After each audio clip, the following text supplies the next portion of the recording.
And I'm not moving out of the sun, so like you can deal with like how I even look right now. Do you want some tea? Do you want some tea? Big puppy.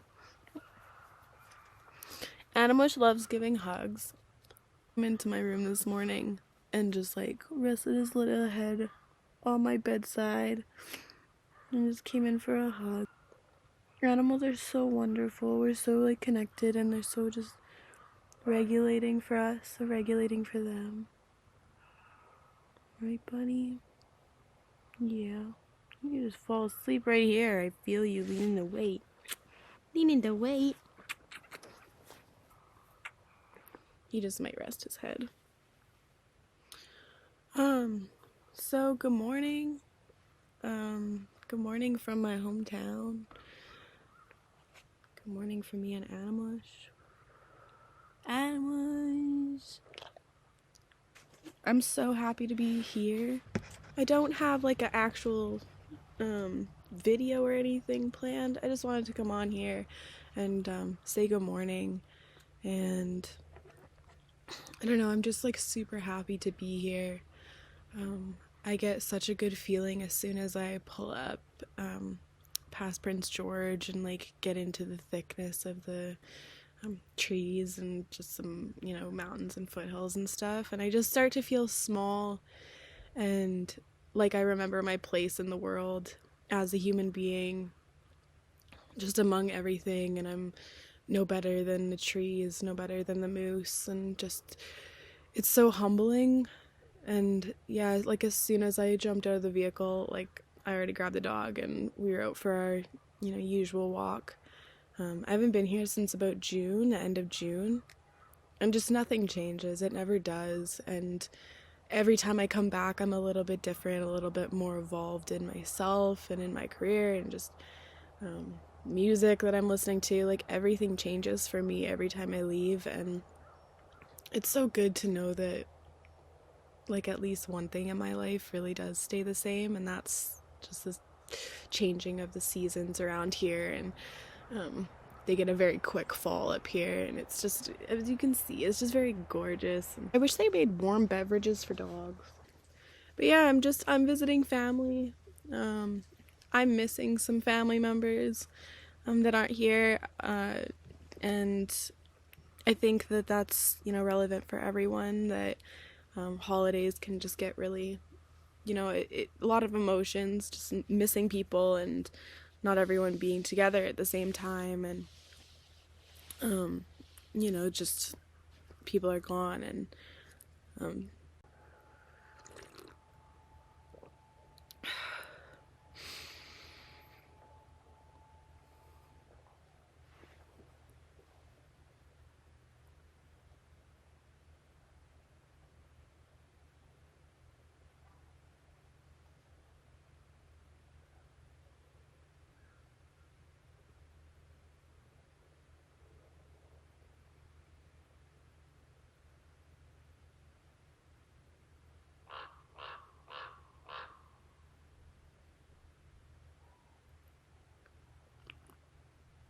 when I know that I'm gonna be in my hometown for a really short period of time, I definitely try and make the most of it.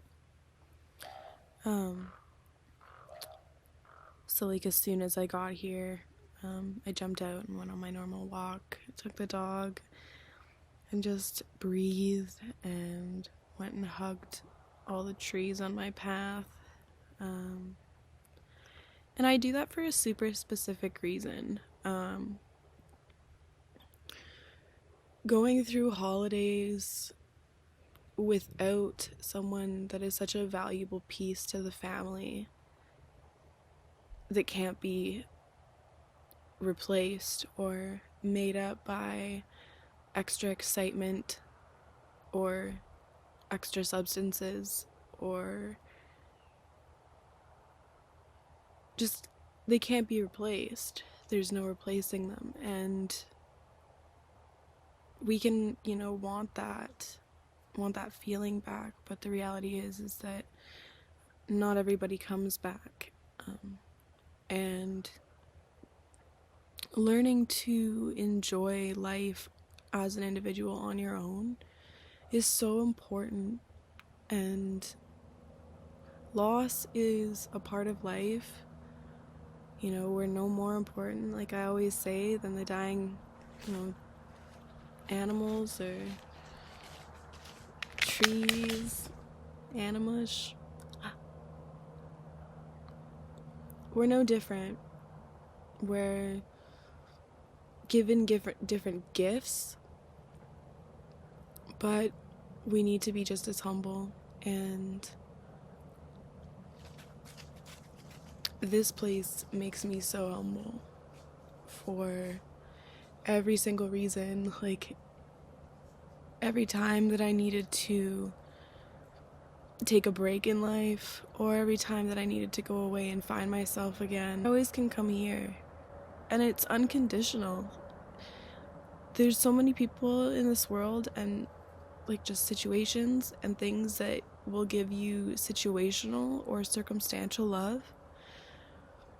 But when you find like things that actually give you unconditional love in life, don't abuse that. And find each and every way that you can give. The little things such as going for a walk in your favorite place, or coming back to a meditation that you've been working on for, a while and maybe forgot about, an old yoga, an old dance sequence that, you choreographed once upon a time. And you do those things and then you find your flow again, and it just feels so good. And that's in everything. There's flow state in everything. And just especially being with family, there's so much severance that happens through miscommunication, through judgment, and just abusing the love and wanting more than someone maybe can give you, or expecting a certain type of love and that person doesn't communicate in the same language as you. There's so many variations, and yeah, just finding, I guess, something in you that you can always tap into is so important. So I've been taking my walks. I always, wherever I go, I find like a good walking, trail or whatever that I can always come back to, and I can just shut my brain off and let my body be in control, and it's not hard. Yeah, in remembrance of somebody that is near and dear to me, and actually the reason why I started this channel. But I go and hug different trees in the forest.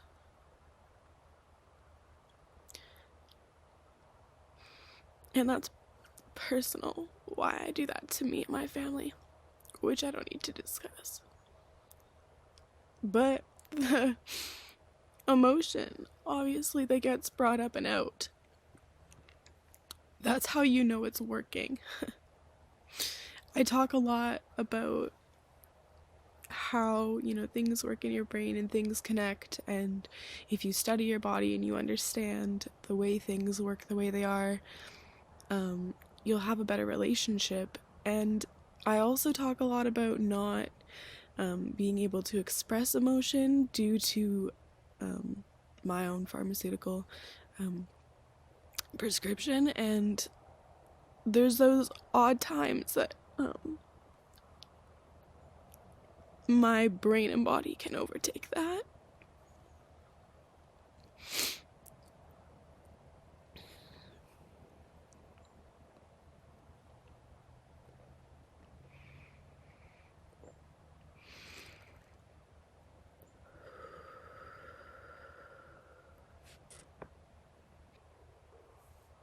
I guess the message here is please take care of yourself and take care of the earth.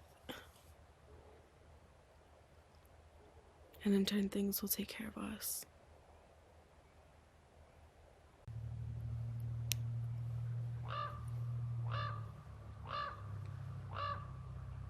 Good morning.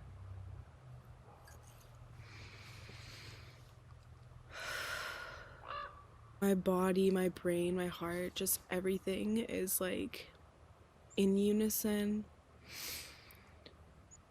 That's something that you need to really protect, really need to find in life, is just that internal, unconditional love fountain that can just pour and pour into you, continuously flowing stream that nobody can tap. And you don't need any external validation or love or anything, because you know where to go and find it. And there's so many different places that you can go and experience that feeling. I am just having a tea and basking in mine right now. Like, I could sit here in silence forever and I feel so alive. More alive than anything else, anywhere, than anything I could take or that someone could try and give me. I'm just so content.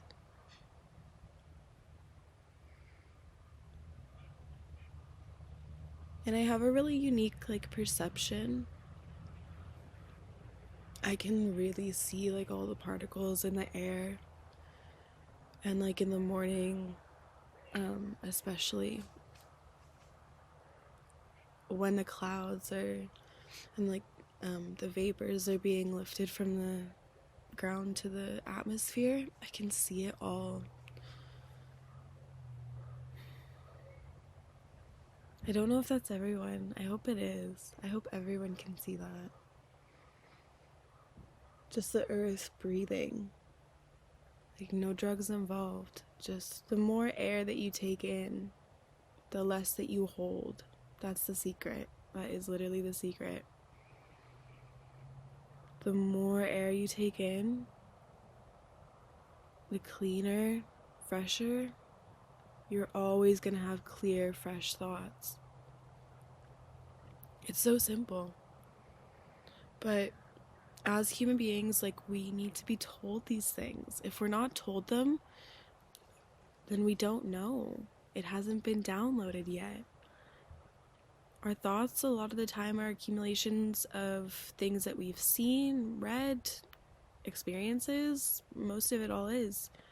Your dreams even, stuff like that. It's so important to keep that space just open and taken care of.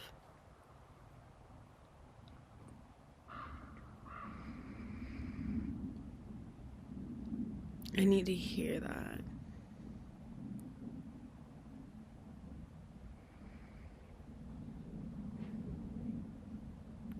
I may be alone, but I am not lonely.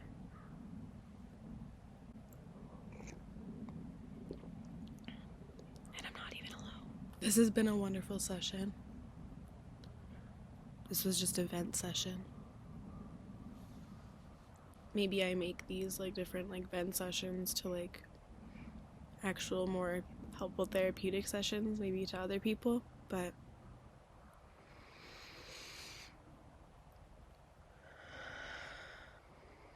I'm so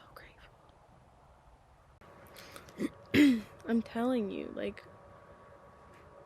I get a little piece of me back every time that I come here. I've been drawn in a really long time. And I forget sometimes what I do and when I do it. But I was drawing and it looks cool. I do crappy drawings and they make no sense, but something that eases my mind. And yeah, so I have some self-reflection questions that I need to turn into an essay. So my process for writing actually is to do this. It always has been, and that's kind of how this started. Was I was like, these are kind of helpful, and maybe people would get some use out of them. So I'm gonna start with my first question. This paper needs to be a page or so, like 500 words or whatever, so I can definitely say more than 500 words in a few minutes. Hi, buddy. We're so obsessed with each other. Okay, enough of the sappiness. Take a sip of tea and let's get this show on the road for as long as until I get awoken. A very nice mindful activity, so I'm going to tell you two. Would you relax? So if you want to do like a really intense mindful activity, go to a sidewalk, no music, no anything, no friends, and go and pick weeds and see how many hours you can do. And I believe it's Buddhist monks that do this, and they do it for 8 hours. So 8 hours of just picking weeds in between cracks and being with yourself and being mindful. And it's a pretty, I wouldn't say extreme thing, but if you haven't really worked with your, he's so cute, dude. He's just like pal zone. He's so sweet. But yeah, it's a really good way to like get deep into your mind and get lost in it. And my second one, which is a little more fun, you can do it with kids, is just looking for 4-leaf clovers, and they're always there. I found 5-leaf clovers before. One time I found like 4-leaf ones and a 5-leaf in one summer. Like I would just go and I would just like do my thing on the grass, and then one would just pop out and I'm like, oh, what's up? And then sometimes I can just sit in a field and yeah, just look and allow my mind to just coast and do its thing. And I think that that's fun. So that's my 2 tips of today. Again, if you watch these, you'll realize like you need to bring a pen and paper and like listen hard, because I only say something semi-normal and helpful every 6 minutes. Okay, so the first one I need to reflect on is, and I decided these for myself, so counseling my past self, and then just kind of like what I've learned, what I would have written down. Counseling my past self. What age are we gonna go for? Definitely, like, I could have used counseling probably at about 15. 15 was probably when I felt like my first, like, really deep depression. Which is when I moved away from here. And I was moving away from a lot. My entire family, extended family, friends that I had known since I was, 5-6 years old, and everything that I knew. Like, I know the North. Like, I am born in one place, lived in the other one that's like an hour away, and then moved here eventually, and it's like kind of in like a triangle. And just, I love it here. And when I moved to Vancouver Island, it was such a traumatic change for me that I like really did not know how to connect to other people. I wasn't like sure, like literally language like was weird. Like everyone swore down there. I didn't really swear. And now I swear like crazy, and that's things that you pick up as a human being. And that I'm trying to like rewire, because I know swear words are words, but whenever I say it with aggression, like I need to chill. And I always check myself with that. I'm like, dude, why are you adding unnecessary words? Okay, anyway. Like I don't think I did anything wrong. Like I got myself in a position where I knew that I was alone, so I kind of went with people that I felt the most comfortable with. who are quite alike me and I'm still friends with today, and I absolutely adore and love. And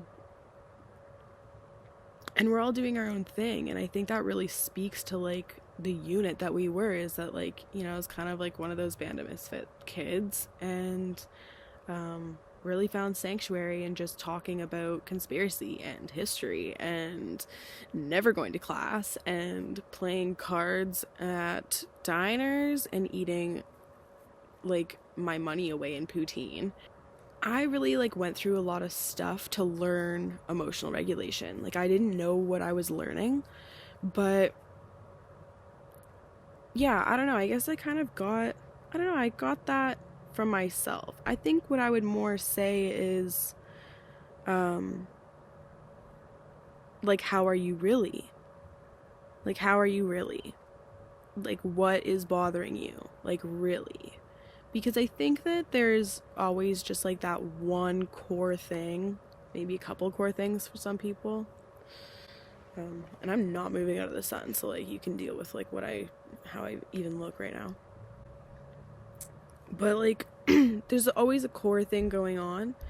And at 15, like I didn't know what core thing was going on. I just knew that I was band-aiding some sort of feeling of emptiness. And I couldn't even understand why. I didn't know why I felt empty. I had a roof over my head. I had food. I have, you know, I had a together family. You know, beautiful location. Like I was so blessed. But there were just like little things within the unit, obviously, that, you know, needed to be worked on. And if I had someone really take what I felt that was on the more negative side seriously, maybe I would have taken myself more seriously, because I think I just went through a period of not caring and yeah, just kept filling that void. And I'm really proud of myself for digging out of that by myself and finding the people, like definitely not alone, but I went out and like looked for these people to give me answers as I demanded answers, and like researched the heck out of supplements and like herbal medicine, and like tried to really like feed myself in like a super strategic way, which now like that's what I mean. Like I wish someone was there to monitor that. And this is nobody's fault, because I'm like literally like I just lived my life. I just did what I knew, but I'm saying this for like future reference and for other kids struggling. Like I hope that they can find an adult that they can really talk to, and I always had those people brought to me. Like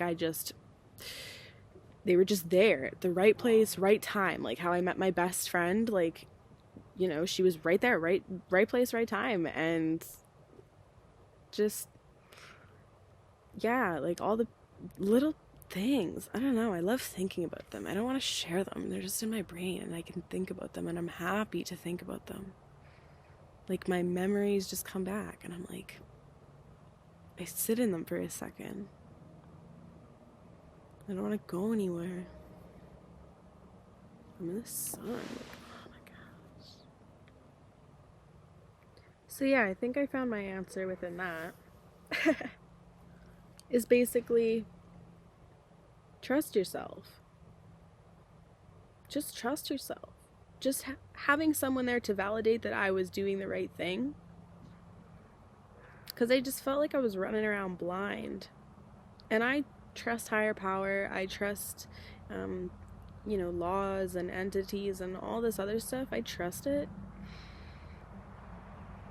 And when I was battling with, like, having things interfere with my mind space and the ways that I thought, and made me think, like, just in other ways, I understand the purpose, because, like, it can get very heavy, and it was a lot to deal with, and it does get a lot to deal with. But I, like, catch these little moments where it's like,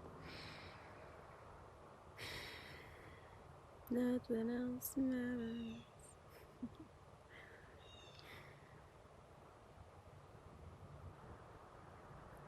So, the other one, topics I would have brought to release had I found my fit.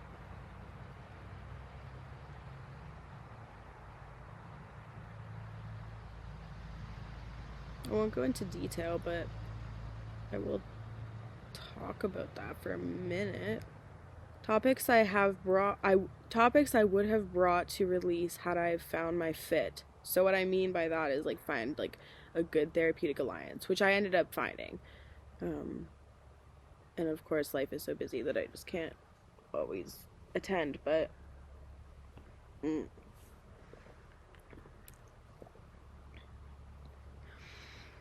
I would release like the scary stuff. I would release like the scary visions and have them validated. And like when I was a child, like I would get like world ending things, a lot of like just violence, and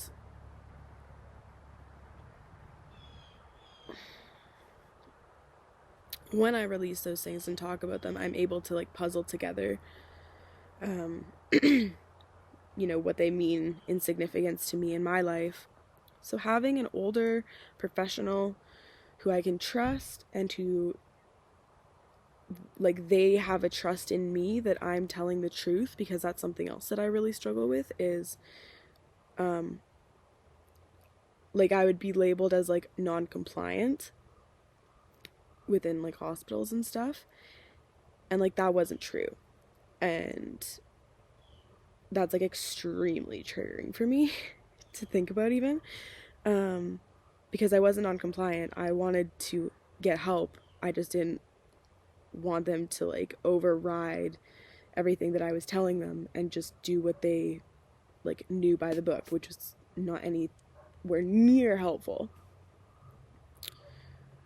Where was I going with that? Thinking. I'm just enjoying this sun so much. But yeah, having someone that I could really like tell what I was like seeing and feeling and hearing, and have them go, oh yeah, like I have heard of this before, I am informed, this isn't the first I've heard of this. Because that's all I was getting was like, oh, you'll like grow out of this, like, oh, like, you know, just like pass me along the line, like put me in this group, and I was like, why is no one listening? Like, I'm above this. Which I wasn't. I had myself fooled, and I was like, I know everything, and I didn't, and I was missing out on that art of learning. And I picked that up from what I experienced in childhood of just doing what I know. And the more you read and the more you research, the more you know. And I was missing that reading and research part for a long period of my life. So yeah, I would be bringing to the table like basically like what I feel is kind of like a whole other like life within myself. And I think it would just really help my art. I think it would really help my writing. It would clear my mind and clear my soul of like gunk and just of stuff, and I would be able to create. And that's what we're meant to do on this planet, guys. We are meant to create. I don't care if it's crocheting rugs, I don't care if it's painting, poetry, like write that book. Put that poetry in a book and put it for sale at your grocery store all over Canada. Every time you step out of the house, bring it and leave it in a public bathroom, in a library. I don't care. Get creative with yourself. Get reading. Do all that stuff. And again, I'm telling me to tell you to tell others. I guess I will talk about the last thing I have here. So how the art of desensitizing desensitizing plays a role in my work. How the art of desensitizing. So, like, disassociation, I experience very heavily in psychosis, and just because of the way my brain developed through childhood, I would disassociate from a situation that I was uncomfortable with, or I just didn't want to be there, but I didn't have a choice. So, like, lucid dreaming, I would do a lot of as a child, and that's when you, like, take very slow, very deep, steady breaths, and you actually just don't move. And your body falls asleep, and you can feel your body, like, shutting down, and that's kind of what you focus on. And then your brain, like, stays awake, but you're kind of in, like, I guess, a paralysis. And people that practice it really, like, try, like, they can, like, control their dreams or whatever, or they can, like, move about. And that's, like, a form of disassociation. So I can do that while I'm sitting right here. Like, if I just think hard enough, or I get into, like, a flow, like, somewhere in a different, like, altered state of consciousness, like, kind of like, I'll talk about the Matrix another time. But yeah, like, I can just get there and just kind of be in, like, a different frame of mind. And I think that really comes in play because I hear a lot of traumatizing things. The world is very cruel. People are very cruel. People are very unpredictable. And I have to be ready for anything that walks through my door. But at the same time, I have, like, a good amount of control on what I want to offer people and what I feel that is appropriate for me to hear in order to be helpful and effective. The role of, like, desensitizing yourself to really harsh topics, it is super important. I know people, like, watch documentaries on, like, serial killers and things like that, and that is not something that I really partake in. I wasn't really allowed to watch horror movies and, like, stuff that was, like, super kind of, like, in a way, like, glorifying just barbaric acts. On the same stance, like, it's good to be aware, that things like this occur. And what I'm more interested in is the psychology of like, human development, and just how people become the way they are, and to what extent spirit kind of comes into play with that, and kind of good versus evil, like, as, like, ego to id, and how I'm not, like, religion is, like, very much like stories for me. It's all one. I believe in all. I believe in many prophets, many spiritual people throughout our times. Like, I'm very grateful for history. And again, I don't know where I was going with that, but that's cool. I'll pick that up later. But yeah, it's good to shelter yourself and protect yourself from things that you don't want to affect your energy. And if you haven't taken care of yourself in such a way, like, you aren't, excuse me, sorry, this is the part where I get all my hiccups. But, like, you can expose yourself to what you want, and you can choose to, give what you have. And I'm just not someone that can constantly hear negativity all the time and live a normal life. Like, it becomes a part of who I am. I become more angry. I become more distant. I dress very, I guess we could say Adam Sandler. Very, just in a defensive way when I'm feeling more negative. And when I'm feeling really positive, like, I am confident and I can, feel good about outfits and feel good about just stepping out, and that I'm safe, and that, um, regardless of things going on, like, I'm still a happy living person, just happy to wake up in the morning. I'm absolutely one of those people that says every day above ground is a great day. I wake up every single morning and I immediately thank the universe for waking me up and having me here and allowing me to walk this earth and try and do the best that I can while I'm here. I always feel backed by just my soul mosaic of DNA and ancestry and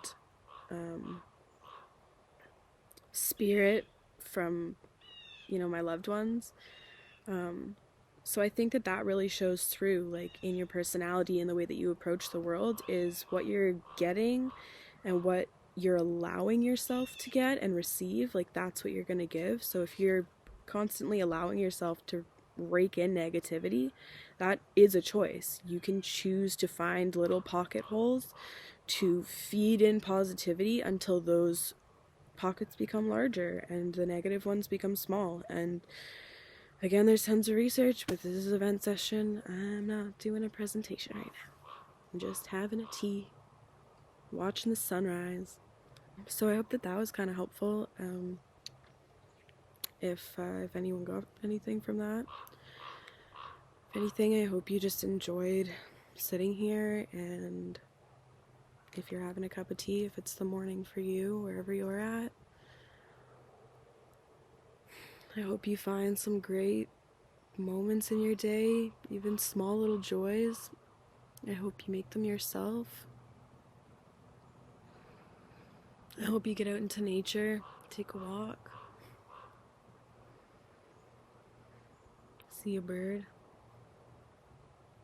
It's all so great. It's all so wonderful. I'm so thankful for it. Thankful for you too. So yeah, with that, I wish you a wonderful day.